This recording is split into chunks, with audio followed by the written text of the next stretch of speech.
I wanted to create a safe space to have uncomfortable yet transformative conversations that move people, amplifying the voices of those who are underrepresented and who inspire positive change. I'm Toni Williams, and this is Brooklyn Savvy. Welcome to Brooklyn Savvy. I'm Toni Williams, and we're going to be launching a new sub-series called It's Just Us, where we lean into social justice issues. So thank you so much, Lurie, for joining. Thank you for partnering with Brooklyn Savvy. You've seen her as a guest on the Roots of Hair show last season, a panelista on other Brooklyn Savvy episodes, or on her talk show, the Lurie Daniel Favors show on Sirius XM. Ms. Afro State of Mind is definitely a force to be reckoned with. You are a font of information and such a gracious woman too. So thank you so much. We should do intros like this more often. This is wonderful. Now, the honor is truly mine, the ability to collaborate with you and a partner in this way so that we're taking the work that we do at the Center for Law and Social Justice at Medgar Evers College, the work that I talk about on my show, and being able to directly connect it to the issues that our community is facing. This is the work. This is the work. And I want to start with the book that I've read twice, and it's Afro State of Mind, Memories of a Nappy-Headed Girl. Yes. I loved Nappy-headed it. Black girl. That's yes. it. I liked it so much because it took something that is difficult to process and it simplified it, meaning in ways that were entertaining, truthful, resonant. It's powerful. I appreciate that. And I would suggest that all Brooklyn read it. It was wonderful, just wonderful. And now, you also were with us when we did the show on Roots of Hair. That's right. And we've got Daryl George, a young man that's now facing an in-house suspension. What is it, at Barbers Hill High School in Houston, Texas. What are your thoughts about that? There's so many things because, again, I have to give gratitude and appreciation for all the activists who fought for the Crown Act, which is this federal, or not federal yet, thank you, Rand Paul, for blocking the federal legislation, but it's now legislation that's gone state by state to really ensure that we are creating a respectful and open world for people who are wearing hair that does not fit the white norm, in the European norm when it comes to hair texture. And this young man is someone who is in a state where they actually do have the Crown Act. Right. It has passed in the state of Texas, and his story is a real reminder that getting a law on the books is one thing, but having the people in place who are going to execute the law, who are going to advance the law or use the law to advance your interests is another. In the state of Texas, the Attorney General, Ken Paxton, is not someone who has ever really demonstrated the willingness to befriend communities of color or to advocate for the implementation of legislation that was going to protect their interests. And so this is a young man who is a junior in high school, I believe. I believe it was. And right. He is now going into court because he has been facing in-school suspension. And if you follow his story, not getting an education, for goodness not sake. getting his education. And if you follow his story, there have been a number of black students at this high school in particular, and it's a very small black population, I believe less than 5%. And you're talking about a community that perhaps is not as organized as it might need to be, but this obviously is an organizing and galvanizing issue. You're talking about a school superintendent or district leader who took out a full-page ad to talk about the fact that being an American requires conformity. Conformity. Imagine telling that. When was that the rule, though? I thought it was more individual, individual rights and freedoms. Unless your individual rights and freedoms are in juxtaposition to a white supremacist norm. And that is the norm that they are using in that school district. And unfortunately, this young man and his family are now fighting a lawsuit. He's lost over a month of in-class education, having to go through in-school suspension. And again, he's not the only child who has navigated this. And so, part of me says, move, get out of that community. But another part, where can you go? And you know something, maybe you just got to stay and fight the good fight. But That's right. Here he is, a junior in high school. That's right. And very much a teenager. Oh yeah. And literally, his hair, first of all, his locks are amazing. Let's talk about that beautiful? gorgeous head of Oh my hair. goodness, yes. Gorgeous head of hair. That's why he doesn't want to cut it. That's right. And as he said recently on several interviews, you don't grow locks to cut them. Right. Like this is a part of his identity, who he is. And the idea behind the Crown Act is that we should not have to conform, particularly those of us who are genetically programmed to have our hair grow out towards the sun. Absolutely. There's no reason that we should be forced to conform conform to people whose hair, unfortunately, limps to the ground. And that's perfectly acceptable for them, but we need to recognize that when we're talking about a beauty standard, a cultural standard that is attributed to our hair, there's history here. Absolutely. And that history can't be ignored in the case of this young man. And that's a lot of what your book spoke about, but I wanted to just go through a couple of quotes that I thought were particularly, well, the whole thing was interesting, but I just want to highlight these. You said, "I knew I could never have it." That was good hair. "I felt like I was at a constant deficit and that no matter what I did, it just would not be good enough." Yeah.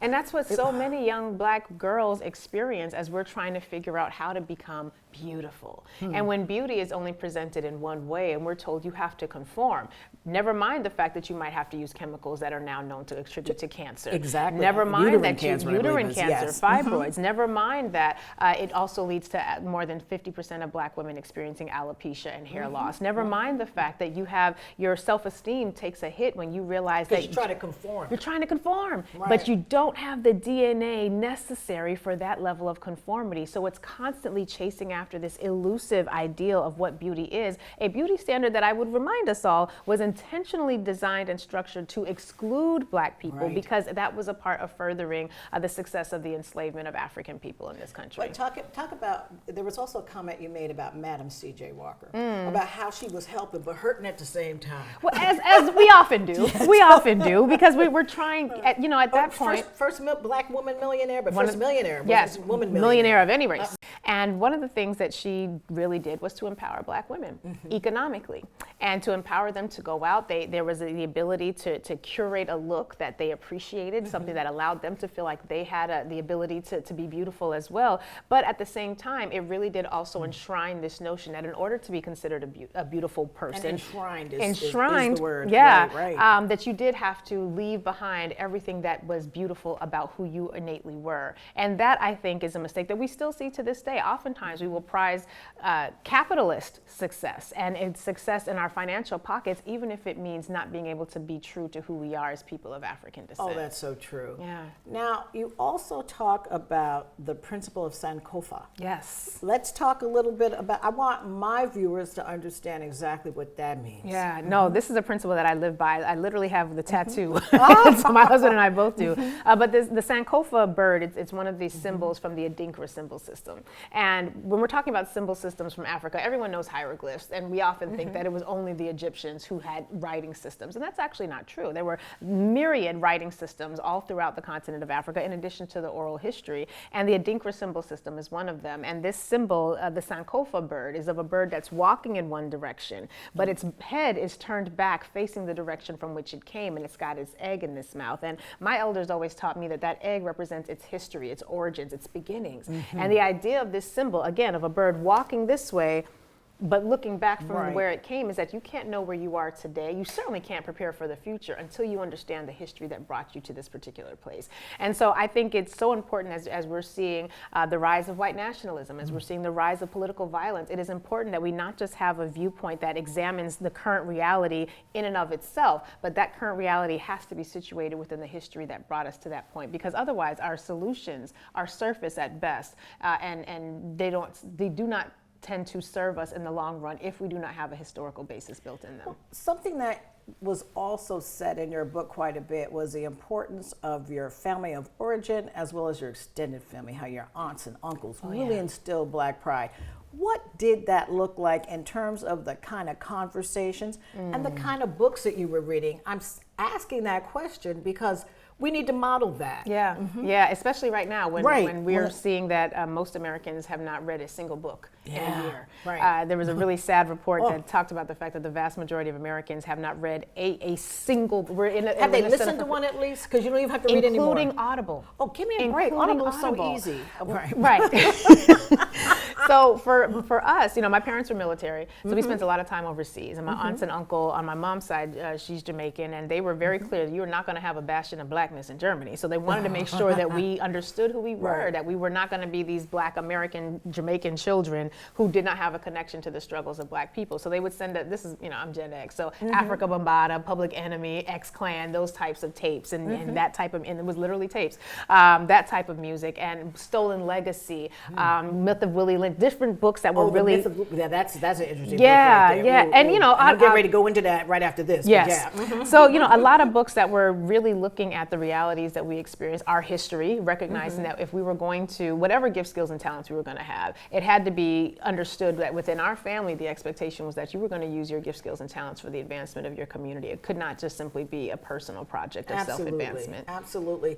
Getting to Willie Lynch, let's talk, and we talked about this a little bit on the Roots of Hair show, but I'd like to talk about slave conditioning because I think that is something that carries down. One of my, I got some comment on my YouTube platform, and this guy was like, "Why are you all crying about the past?" I said, "Because it's sad." Hey, well, there's it's that. sad. Right. It's sad. Right. But what is slave conditioning, and how do we see it playing out today? Yeah. So I'm glad that Willie Lynch is one of the books that came to mind because for a lot of people, you know, we now know that Willie Lynch was not a letter written in contemporaneously at that time. But it really is, I think of it more as a parable. And we have entire religious systems built on parables, so we know that they're powerful. Oh, we're getting ready to go there yes, too. Indeed. You just with me. You were so with Indeed. me. And so it's this idea that there were training mechanisms for how to turn African human beings into enslaved N-words. And so this idea where you're using constant violence, the threat of violence. I'm actually working on a book now where one of the scenes I describe is a young black boy whose older brother is about to be sold. And he's the young black boy with his mother, his father, they're in their slave quarters, and the master bursts in looking for the oldest child. And this youngest child is looking to his father and saying, "Daddy, they're going to do something, save us, protect us," and is crying out to his father. And in that moment, this young child learns that his father, who was the most powerful man on the plantation, to his eyes, had no power when it came to the system of white supremacy and violence that had surrounded them. And so slave conditioning is a constant exposure to violence, constant exposure to your family being sold away, the inability to advocate for yourself, the inability to right any wrongs if they were done to you by a white person, and having the entire system of laws, legislation, social norms, and rules support that. And slave conditioning was this process whereby, here, I'll give you an example. Let's imagine you're an elephant running wild in the plains. You are with your elephant crowd, you talk elephant, speak elephant, you raise baby elephants. Elephants, extraordinarily intelligent creatures. And let's say you're captured.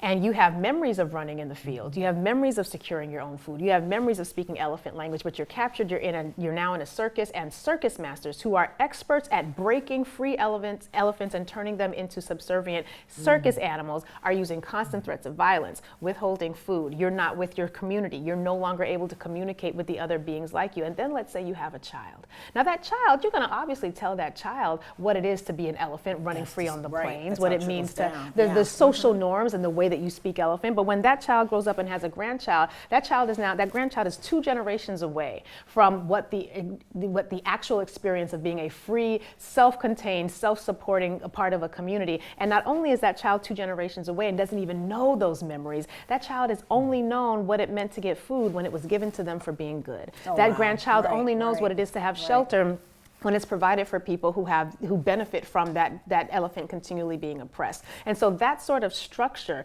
3-4 generations down the road, this is one of the reasons why they didn't want to import Africans from the continent of Africa after long, because they remembered what it was to be free. But when you are born into a system that from the time you take a breath until the time you breathe out your last controls your diet, controls your ability to move, to breathe, to emote. We could not laugh. The barrel of laughs is related to when we had to stick our head into devices to laugh, because emotion, displaying human emotion, was disruptive to the white ability to engage in slavery without feeling guilt. And so that entire structure, cognitive dissonance, yes, that indeed. was the first, you know what, after reading your book, I finally understood what that meant. Explain that one for us. Yeah, because that's what did it. Because I always say, cognitive dissonance, what exactly is that? Yeah. It's like believing a lie. It's believing a lie because the lie serves your personal interests. Right. And so if I'm the circus master in this environment, of course elephants don't have memories. Of course elephants don't need to be out in the wild. They're better off here. I take care of them. So my cognitive dissonance would tell me that elephant that we captured would much rather be in this cage, would much rather be performing for us because it gets peanuts when we give it. It can do whatever we want it to do. And I'm going to tell myself that what I'm doing is acceptable because it serves my personal interest. And that's where we have mythologies like black hair is like wool. Black people are more like subhuman androids than they they are actual human beings. They're not deserving of any rights. They're only 3/5 human. Of course we can rape them, murder them, lynch them, kill them, pillage them, and still go to church on Sunday and feel good about now, it. some would say that's not happening today. Is it not? Oh, is it a coincidence that the criminal legal system has the very same people in chains who were brought here in chains? Is it coincidence that the school to prison pipeline is founded on black bodies? Is it coincidence that we had redlining, which was an intentional system designed between the cooperation between banks, real estate agents, and homeowners? So we've got the state, you've got the corporations, you've got the individuals who are all working together to keep black people locked out of communities and not being able to access loans. Is it coincidence that it was only the black soldiers who didn't get the GI Bill? Was it a coincidence that we were cut out of the Social Security Act? It's not coincidental, but cognitive dissonance would tell you that it's your fault. Pull yourself up by your bootstraps. I want to talk also about God and religion and Jesus. And which one? you know, it's the idea, it's the notion of, you know, for black people, Jesus is so central. Oh, right? Yeah, absolutely. And the more I learn and the more I study and I research, I'm like, wow, what was our religion? I hate to say this. What was our religion beforehand? But talk to us about where you are, because you were a church girl. You were a church girl. You were singing choir. You were doing all of that. I was chaplain of the gospel choir in college. I was, and I, you know, I've decided I have leaned in. That is my faith. Yeah. But the way that it was introduced to us is just horrendous. And I like to say reintroduced. Okay. Because the oldest Bible that we have is the Coptic Christian Bible. The Ethiopian Christians are being some of the oldest Christian bodies that are out there. And the challenge that I had, because my daddy was a preacher, my mama was a missionary. So I mean, we were in it. We were in it, Miss Toni. That now everything is starting to make sense. Yes, but of course you were in it. Of course. And then I began learning about the history of the Christian church, not of my spiritual faith and practice, but of this institution that was one of the prime beneficiaries. The difference between spiritual faith and practice. Exactly. Yes, I like that. So when the first slave ships that would depart would leave on a Sunday to get the blessing of the Holy Spirit, when they would be called things like the Brotherhood of Jesus, right? These traveling concentration camps, we have to interrogate what role did the formal Christian faith play in the perpetuation of enslavement? Cognitive dissonance. Cognitive dissonance. When we know that the Bibles that enslaved Africans were presented were edited down to a quarter, a fraction of what they actually contained. All the stories about liberation for the oppressed removed. All the stories only the stories about slaves being good to your master remain. When we talk about the fact that by law, it was unlawful for any black person to engage in preaching for a group beyond a certain number, depending on what state you were in. Some states it was more than 3, some states it was more than 7, just depended on the jurisdiction. But when they passed laws that said you could not preach the good news to other people of African descent without a white person present because they feared that would lead to freedom and to conversations about liberation. That's wicked? Come How on. do you not know that is so That's anti-Christian, exactly. So anti-Christian. But it's not anti-white supremacist Christian. And one of the reasons that is important is because right now we are seeing a revitalization of white Christian nationalism in this country, which is part of the reason why we have the Supreme Court rulings that we have. To our viewers what that is. So white Christian nationalism is this idea that America is a Christian nation. It is not, but it's the idea that America is a Christian nation and that the founders intended for America to be led under a Christian umbrella. Not just any sort of Christianity, because you and I don't count in this sort of Christian conversation, Miss Toni. We're talking about white Christians, Puritan Christians. And there have been a number of scholars who've been talking about this far more fervently because it is now a political ideology. So you're not going to see white Christian nationalists and black folks at church in the same congregations because white Christian nationalists want to have not a president but a king. White Christian nationalists are in support of projects like Project 2025, which is a project from the Heritage Foundation and other very conservative organizations that essentially wants to remake the American government in the image of a kingdom so that you no longer have checks and balances. You no longer have things it seem like we might be moving towards. Yeah, I mean, kind of. quickly. So how is it different from evangelical, the Christian right?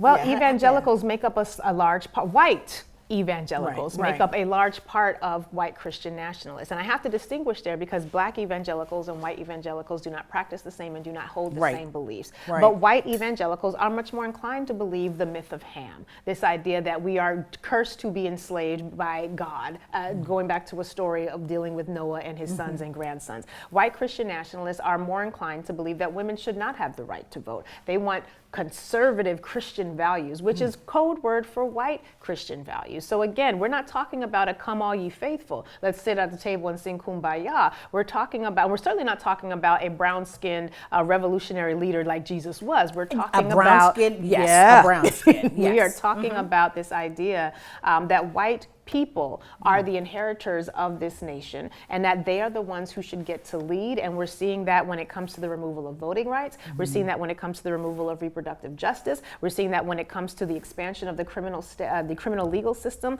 And it is all done in the name of onward Christian soldier. Now I remember what I was wanted to speak about, because there was something in your book that really spoke to me. And you had white kids in my elementary class who believed that something must have been inherently wrong with black people in order for them to have been enslaved. People who denied the justifiable anger I felt as a black woman did so from a belief that on some level, black people were inferior and deserved what happened to us. That's right. I could never get a response to that. Yeah. That was like what is your response when someone says, well, you got captured, Right. you got conquered, you're Or conquered. they sold you into slavery. Right. where it's run fast. Yeah. I mean, Yeah. how did you answer that? Because that used to be a problem for me, Yeah. trying to get there without being just totally emotional and screaming at somebody and, not saying anything that made sense. So to speak. And that's valid, right? So having a totally emotional inability Yeah, to speak, that is valid. One of those. And why? That's because Right. you're in touch with your humanity. Right. Of course, it would be to the point of being overwhelming and being able to speak about these issues. But that point that I was making there was talking about what happened when I was in third grade, and they pulled up the conversation about slavery. It's on a page I had that and in a half. 11th grade. Yeah, That happened to me. There was you like go. so much of what happened to you, but And it's a page and a half in a textbook. One page is a picture of happy slaves working in the fields, and you've got these white figures on the porch standing, looking very stately, and you've got the cotton fields, and there were words like dark continent and pagan and slave ship and all of these bold, because back then when we had textbooks, you remember the bold words were the words you're supposed to pay attention to, and it was this overwhelming feeling of looking up and feeling pity from the white kids in class. I'm one of the, I'm like second generation of the integrated effort. Right. And I remember looking around and not quite being able to put into words what I could now. And because they were looking at me with pity. And as an adult, I wonder what was it about me and them that would not have me look at them and say, what is wrong with your ancestors? Why would you do something so evil and diabolical? Why would you steal an entire land, genocide millions of people, human traffic millions of people so that you didn't have to work? Well, what is wrong with you? What is wrong with your culture? Or to gain greedy.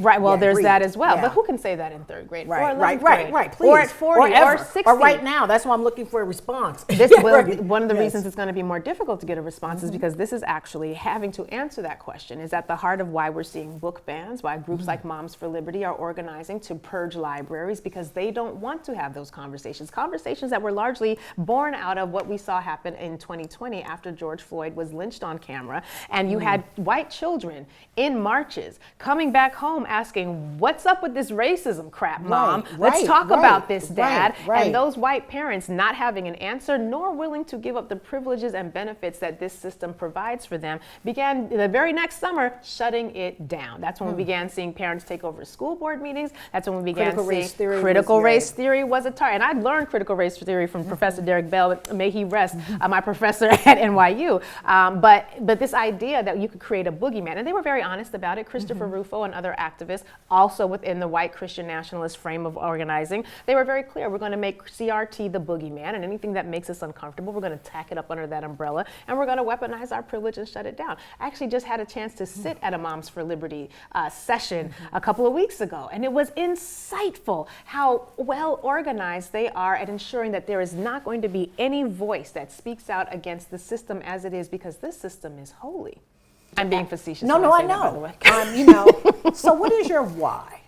There's the obvious why, you're a mom, you want a better life for your children, but what is the passion for the activism, the why that you are in this space doing this work and being very courageous with it? I have to go back to my uncles and my aunts, that extended family that you mentioned at the very beginning. And I remember when I was little, when I was like 7 years old, I had this vision. You couldn't tell me I was not going to be delivering babies. I wanted to be an OBGYN. I had a vision. I was going to have a clinic in the community. I would deliver the babies, and the women whose babies I delivered would work in the clinic. We'd have classes, we'd have housing. It was a whole thing. I didn't know what the words cooperative then, but I was basically thinking of a cooperative.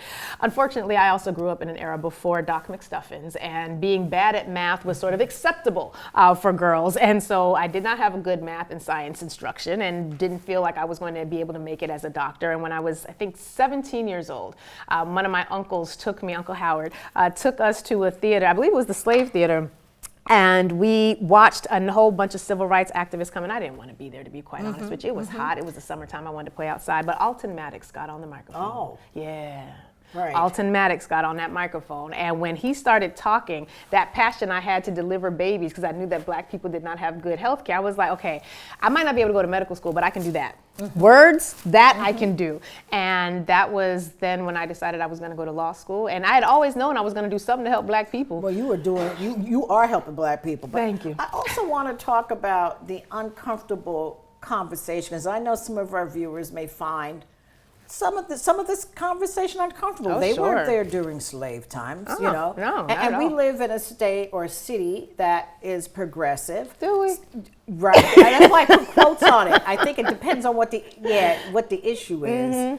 But how do you create a listening for the others to hear you without feeling ashamed of their ancestors? Because I know for me, I would feel bad. Yeah.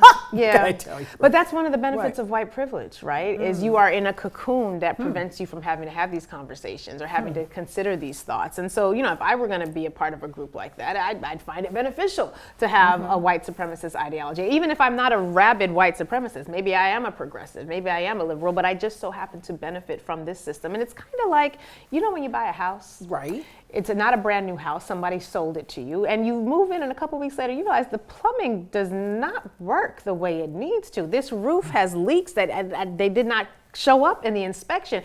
You didn't cause the plumbing failure. You didn't cause the leaky roof, but you own the house. Right. And it is now your responsibility, so that the house does not further deteriorate, to do what's necessary. Your responsibility to step up. And then I do want us to get in a couple of words on the Center for Law and Social Justice. Please. Yes. So talk to us about your mission. Our mission is one that envisions a civically engaged and educated Black electorate, such that we are able to marshal the resources and political representation needed for our communities to thrive. We were founded in the 1986, by our founding executive director, Esmeralda Simmons, and activist attorneys like Alton Maddox, Michael Warren, then Assemblymember Roger Green, Al Vann, all of these organizers who came together realizing that Black people were dying in the streets at the hands of police. We were subjected to systemic racism when it came to housing. We were dealing with voter disenfranchisement. When everyone else was getting new machines, the cranks on our voting machines would fall off. And they realized we needed a legal entity, a space that was going to be able to figure out how to use the law to advance the interests of Black New Yorkers and the disenfranchised. And by the way, we define Black very, very broadly. We are, after all, in Brooklyn, which is like Pan-African capital of America. And so my phrase is, whenever Marcus Garvey was saying all of Africa for Africans, if he was talking about you, that's who we mean. And so whether it comes to census justice, redistricting advocacy, voting rights and voter protections, police misconduct, fighting to ensure legislation like the How Many Stops Act doesn't just get passed, but then gets passed again when it's vetoed, when making sure that we've got the New York State Voting Rights Acts passed into law, working to ensure that we've got a reparations commission. All of these issues are central to advancing the legal interests of New Yorkers of African descent. And because we're rooted at Medgar Evers College, our home, Medgar Evers College named after Medgar Wiley Evers, we are also rooted in the power of our students. One of the things that I so appreciate about our president, Dr. Patricia Ramsey, is that you can tell she loves these students, and that is, it's reflected People learn throughout. Through love. Yes. That's the biggest. Yes. And one last thing, if I want to learn more, and say I'm not a Black person, and I want to learn more, are your doors are open to me, Oh, right? absolutely. How do I get involved? How do I learn more? Well, I'm glad you asked. So you can go to clsj.org. There's a volunteer page, and quite frankly, the truth is colorless. Right. So long Right. as you 'Cause are it'd be- willing to serve the people, come one, come all. However, be clear about our agenda and what it is that how we're moving forward. We're fixing but the house. that We we're want this fixing the house to be fixed. We're fixing the house, because Yes. where else are we going to live? Excellent. How are you currently navigating in a time now where the truth is really obscure? So that goes back to that Sankofa bird. I know my history. Right. I'm in communication with my ancestors. And so because of that, the truth, often what we call truth, is people's versions of it. It's the stories they tell, their ideologies, the stories they tell themselves to help them sleep at night. But if your ideology is not grounded in a historical context, it's really easy to lose your way. So being that I majored in Africana studies, and I've spent my entire career grounded in this space and organizing from a space that's centered unapologetically the needs of African descendant people, it's easy to have a due north when you're not swayed by the opinions of the day. Right. Well, that was a very good place for us to end. Thank you. Thank you. That's all the time we have for this episode of Brooklyn Savvy, sub-series It's Just Us. We'll see you next time.